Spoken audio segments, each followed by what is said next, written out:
Dapat isapubliko ng Kamara ang lahat ng mga proyektong inendorso ng mga kongresista kabilang ang mga party list. Yan ang giniit ni Congressman Toby Tiangco para maiwasang maulit ang anyay Zaldico scheme.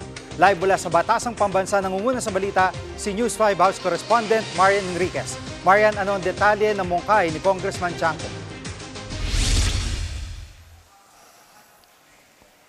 Jiggy, yung mungkahi nga ni Tiangco ay ilathala ng House Appropriations Committee sa website ng Kamara ang budget na ilalaan nga sa mga proyekto ng mga kongresista mula sa mga distrito at pati na rin sa party list. Paraan daw ito para manumbalik nga yung tiwala ng publiko. Halimbawa raw kasi sa 2025 budget, ang dami umanong proyekto na isiningit ng dating Ako Bicol Party List Representative Zaldico na hindi naman pala ni-request ng kinatawan ng mismong distrito. Mahalaga raw na makita ng taong bayan kung sino ang proponent ng bawat project at kung alam ba ito ng district representative para walang turuan kapag may problema nga yung proyekto. Giit pa ni Tiangco ay kung may transparency sa lahat ng distrito pati na rin nga sa party list allocations mawawala yung espasyo para sa anyay Zaldico schemes na nagiging dahilan daw ng pagkawala ng tiwala ng taong bayan sa mga proyekto ng gobyerno. Ayon nga kay Tiangco ay bagamat inalis na yung mga flood control projects, doon nga sa 2026 budget ay may mga naiwan pa ring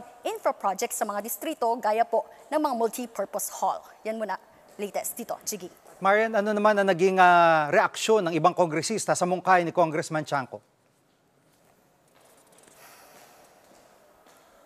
Jiggy, pabor nga yung ilang mga party list lawmakers isinusulong nga ni Tiangco. Kabilang na nga riyan si Public Accounts Committee Chairman at Bicol Saro Party List Representative Terry Ridon. Ayon nga kay Ridon, dapat kasama rin yung mga senador. Narito ang kanyang pahayag.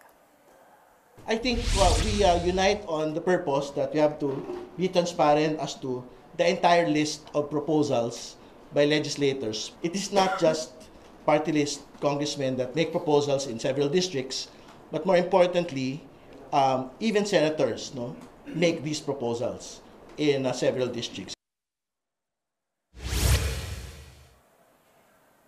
Yan muna ang latest dito sa Kamara. Balik sa'yo, Jiggy. Yan ang ulat ni Marian Enriquez live mula sa Batasang Pambansa. Mga kapatid, Jiggy Manikad po, pagdating sa mahalagang balita sa loob at labas ng bansa, dapat una sa lahat, mag-follow at mag-subscribe na sa social media pages ng News 5.